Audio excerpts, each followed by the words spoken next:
people are ready first. The bias is not showing. No, this is not bias. It's just that you have got to love your own first. Thank you very much, ladies and gentlemen, and thank you for coming. I know a lot of you are wondering, because we just said an important announcement that is going to be made, what the whole thing is about. With me here today, it's the acting group CEO of the SABC, Nomsa Philiso. We have called you here to make some announcements, and after that we will be free to ask questions around it. And I know that some of you have this tendency of wanting to talk about other things. Then let's see how far we can deal with those things if they are there. Thank you very much, Madam. Can you? Okay, so I couldn't get away with speaking.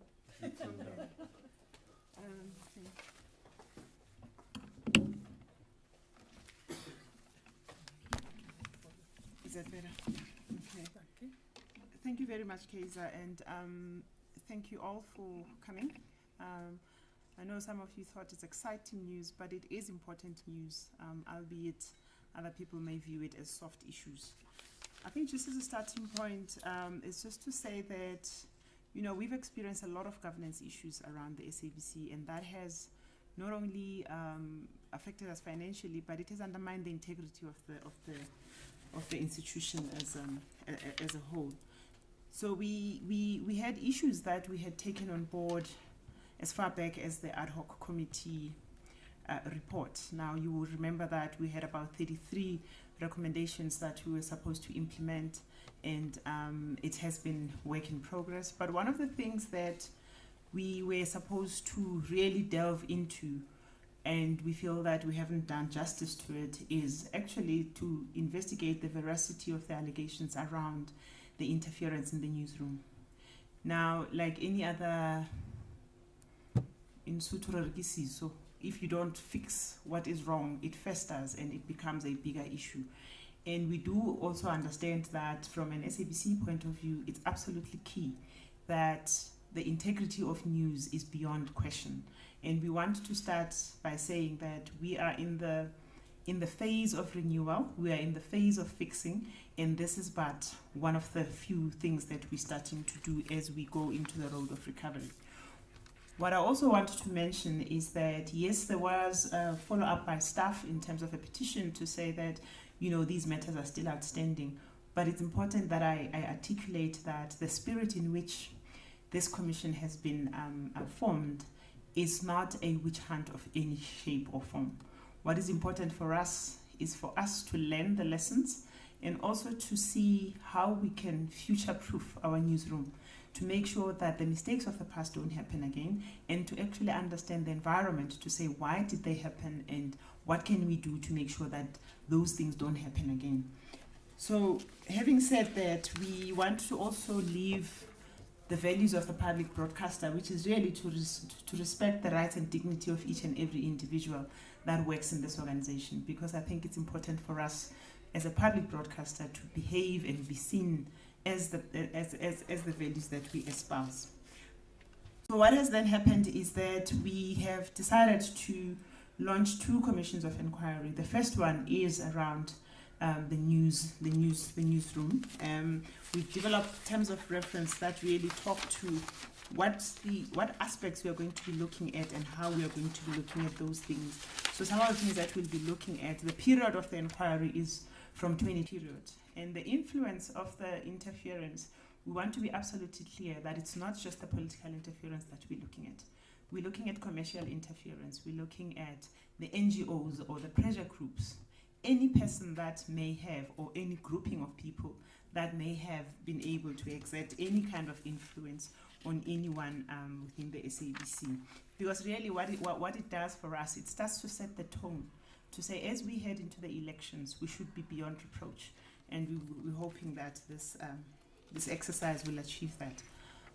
We are going to start from the 1st of July to the 15th of July for a call to action, where we are going to be requesting people to log their issues on an email that will be provided to them, so that we can then start with the actual hearings on the 15th of July.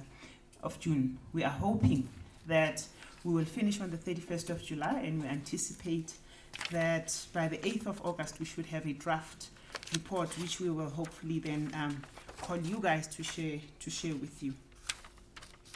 We also have made sure that our wellness department will be on board, so we are going to have a pre-counseling and a post-counseling session at the hearings in case that there are people that will need that, because we believe that's the kind of support that we need to be providing. We're also going to make sure that this is extended to our regional staff members, who will then be able to come to Joburg and give their testimonies as and when they get scheduled. Then the second inquiry is really about the sexual harassment in the workplace. And my team was laughing earlier on because I was explaining that I've been trying to find a word not to call it sex, or because I feel like I've been saying sex for 3 weeks. But you know, the issue of personal favors is quite serious. So that's the second inquiry that we're going to be looking into, and we've been at pains to explain that it's as broad as it will be, including, you know, those are unwelcome gestures, whether it's touching or just how it makes you feel. And we're going to make sure that we follow this through to the full extent of the law in the event that the veracity of these allegations are proven. The Commission of Inquiry of the Sexual Harassment will follow a similar methodology, where the next 2 weeks people will log on a different email address, and they will then be informed when they will appear and how they will appear. We're just finalizing the chairperson, because one of the judges that we had hoped to get on board has withdrawn from yesterday because of work issues, but we're talking to 2 other judges, so we'll be able to confirm who will be chairing those hearings. And as I said, that what is important for us is to assure absolute confidentiality, especially on this particular one, because we recognize that part of why people don't take these issues is either the stigma or just lack of trust in the system of whether or not something will come out of it. And we'd like to assure our staff and everybody else that we're taking this process seriously, because we do think that we need to cleanse ourselves as a starting point.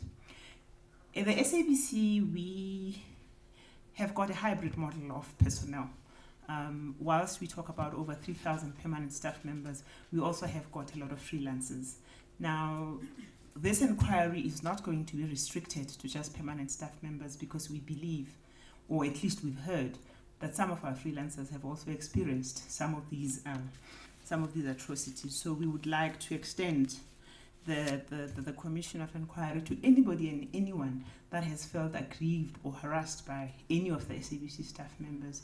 We've also been informed that there are some suppliers that have been asked for personal favors. So we're also appealing to them that they are free to come and join the inquiry, so that we can put matters to rest. We are hoping that when we get to on the other side of these inquiries, we are really going to be able to say that we have cleansed the first layer of the people issues, because we are under no illusion that we have a lot of issues, but we do believe that if we cleanse ourselves, especially with these 2 issues, we're going to then start to see the people that's starting to also believe in the organization in terms of what it stands for, so that we can at least move in tandem in terms of what it is that we're trying to achieve.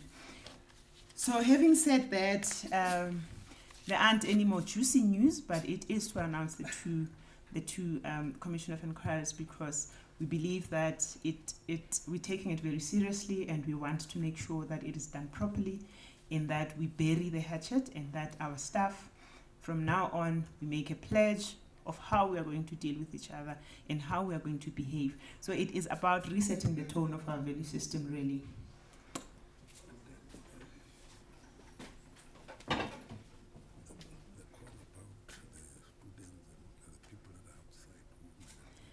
Yes. Okay. So when I said, Kaiser, that we're extending this to people that are outside, I meant other people as well.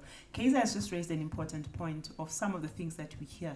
We hear about the youngsters that have aspirations to be in this business. We hear about students that have been lured into promises that have not materialized. And so those are some of the people. They may not be working for us as freelancers, but I think we all know what happens with the auditions and all of that stuff. And if people have got information that can lead us to closing and cleansing ourselves, we welcome that information. All right. So, Mistress, where do you want me to answer the questions from here? Please. Okay. I will stand here. I'm not important. Okay. That, Yay, there are no questions. there is no way that there won't be questions. Let us do as we always do. Hi, I'm Michael from the Media Online. I think, maybe it's just me, but I'm very surprised with the sexual harassment inquiry. It's common knowledge of the newsroom inquiry that a lot of people are saying that it was compromised over that period. Was there such a need, or have you identified a lot of incidents that have warranted this sexual harassment inquiry? I think, Michael, for us, it's about the rumors that are festering, and we don't want to leave them unattended, because I believe that one of the responsibilities that we have as leadership is that once you know about something, you have a responsibility to act on it. So we've had these things coming in the past few months, and there was actually a firm allegation that was made by one of the staff members to say we need to also investigate the sex for jobs issue at the SABC, and we just feel that it's not something we can take lightly, and because we are already starting this commission of inquiry, we thought let's just double up and do both. Can I ask a second one? Okay. And then in terms of the newsroom inquiry, what sort of action is going to be taken if is found that there was compromised over that period? Some people would say that the people who are responsible for that have now left this organization. So what action is going to be taken? Okay. So it is true that not everybody that was here from 2012 to 2018 is here, but I think the first objective for us is to future-proof ourselves. So first and foremost, we want to make sure that we also look at the environment to say, are our systems opportunistic for such to happen? Because then we need to go back and say, what do we fix? What are the early warning signs to say we're getting off track? You know, because allegations are made and then it's just left like that, but it's not dealt with. So we're hoping that it is about fixing the environment so that the environment can stand on its own, whether we are here or not, because then we will be able to say that this is what we stand for. Fortunately for us, we are still in the process of concluding the review of the editorial policy. So we are hoping that some of these things that come out here are going to then help us enhance the editorial policy. Particularly because if you look at our policies, other than the editorial policy, maybe there's other policies that need to be beefed up or need to be done away with. We don't know what we're going to get on the other side, but it is clearly really about cleansing. And also what we're going to do is to measure the extent of the allegations and also to say what can be done and what needs to be done. So when we issue the report, it may very well be that we make reference to those people so that it is known who they are. But as I say, that this is definitely not a witch hunt. It's about really repositioning the SABC and making sure that going forward we don't repeat the mistakes of the past. Okay. Any other? There is the mic.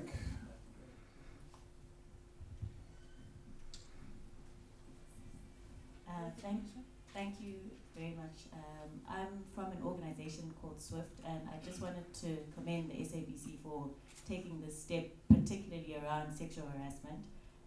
It's something that as an organization we've been working on for the last 2 years, and so for people in leadership to be seen actively taking action in this direction is something that's very encouraging. And secondly, I wanted to say that in terms of the inquiry and all of that that's going to happen, there's organizations that are willing to obviously plug in a lot of the work that they've put in terms of awareness as well as education, because I think on sexual harassment it's also a lot of educating people as to what it is and what the barriers are, what microaggression is, and as opposed to just penalizing people, it's about educating them so that the system becomes cleaner and works better. So thank you so much for what you do. Thank you so much. Thank you so much. Yes, say. Okay, Marek Clary from the SABC here, of course. I just really want to find out. We are laughing at your name, eh? I just really want to find out. Obviously, these allegations are not new. But the question is, why now? Why not last year? Why not other year? Why now? I think, as I said, that you know, sometimes in organizations we have got a lot of priorities and we juggle many balls. And sometimes we juggle those balls, or rather we prioritize those balls which we think are monetary and, you know, the easy things to fix. But this is probably one of the difficult things to do, because it has to do with courage. It has to do with people being able to stand up and saying we're fixing. And without casting aspersions about why now and why not then, I just want to say, you know, this is a good time as any. Maybe, if anything, it is too late. It may be too late in other instances, but I do believe that at a point we needed to start. Okay. Any other? Can ask. Ask anything you want to ask. Hi, Lindo Buhle from ENCA. Hello, Lindo Buhle. Apologies for being late. No problem. We work on the 2 minute time, I'm told. So clearly you are still somewhere else. I really apologize for asking this question, but if you can just give me clarity on the committees that you will be actually implementing and some of the allegations that prompted you to actually come up with these. Okay, so on the news inquiry, Commission of Inquiry, it's really things that were in part coming from the ad hoc committee inquiry. Okay, if you remember in 2016, there were a lot of allegations that were made about the interference and all of that. Then sometime last year, the team started saying that, you know, we feel that we haven't closed the loop. You know, this was late last year. And then again in February, it was, you know, we're starting to see that we don't feel that we are really out of what happened previously. And it was at that point that we decided that, you know what, maybe let's just deal with this thing once and for all, because we actually had not dealt with it where people have been given a forum to actually come and say these things. The people that spoke were the people that were at the ad hoc committee, and it was a select few.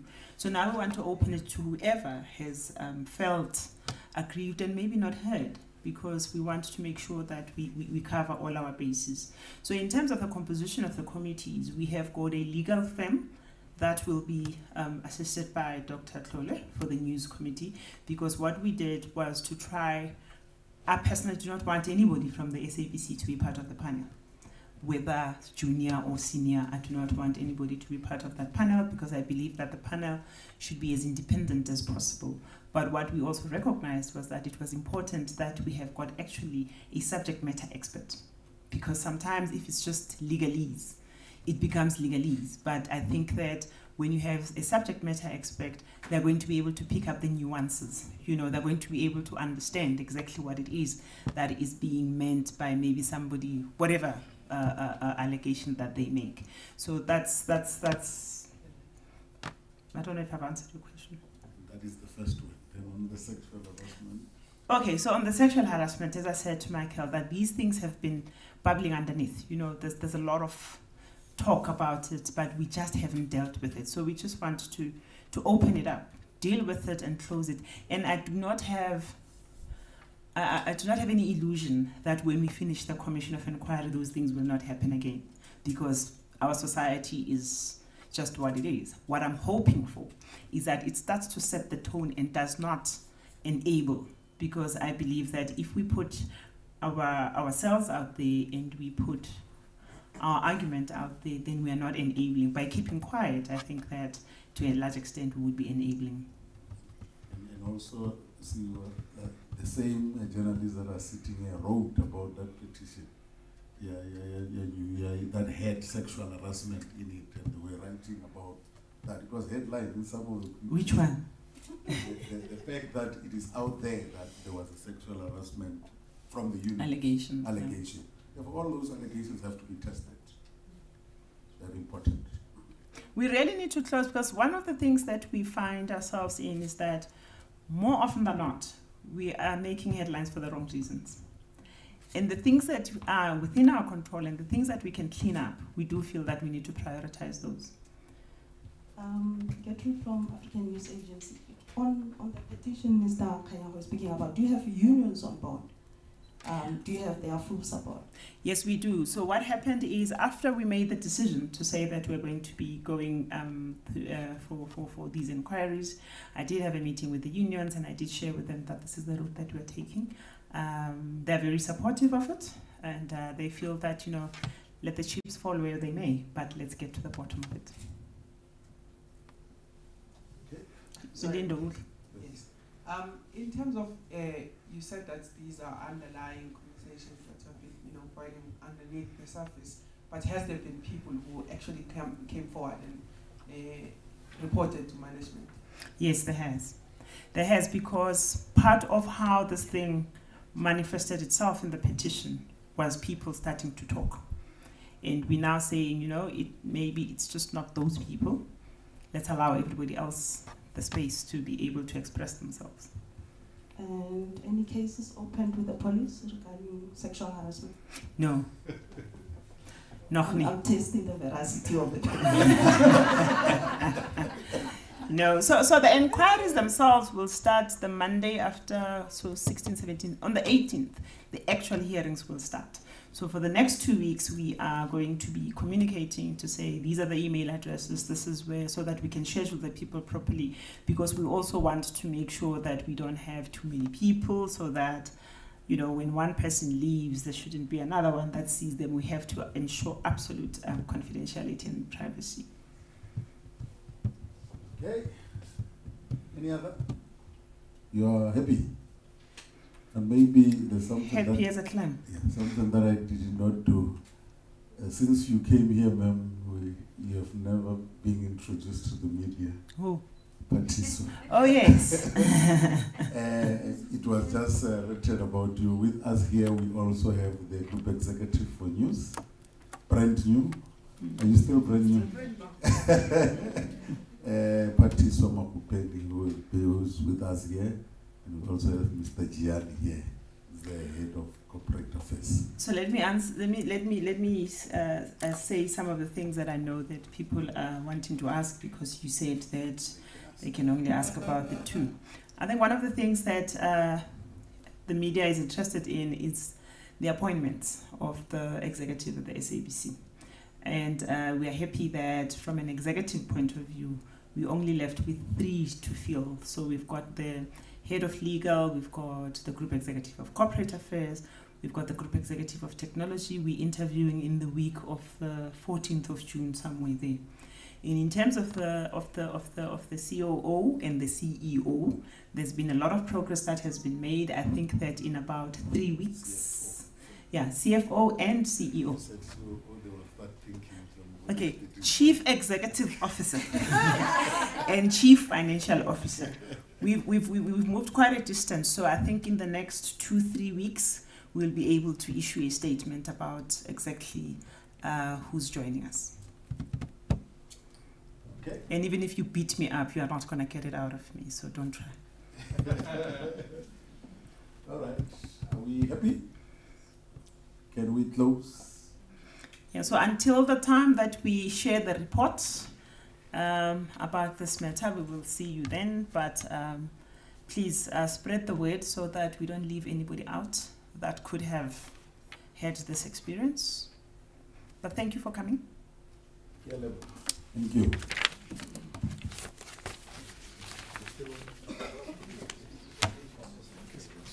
Okay, that's fine.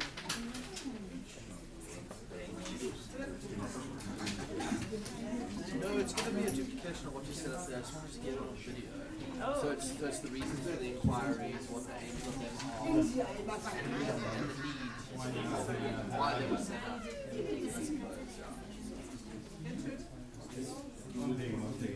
Yes. I think we can stand on the banner. It'll be quite nice. Sexy banner. Yeah. because then we've got the audio on the recorder as well, Oh, is which that is always good. Yeah, this is mine. So. Can I move the mic out of your way? Yes, thank you. I appreciate that.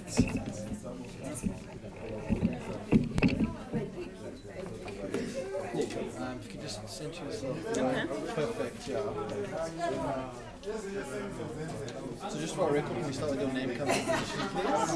Okay, my name is Nomsa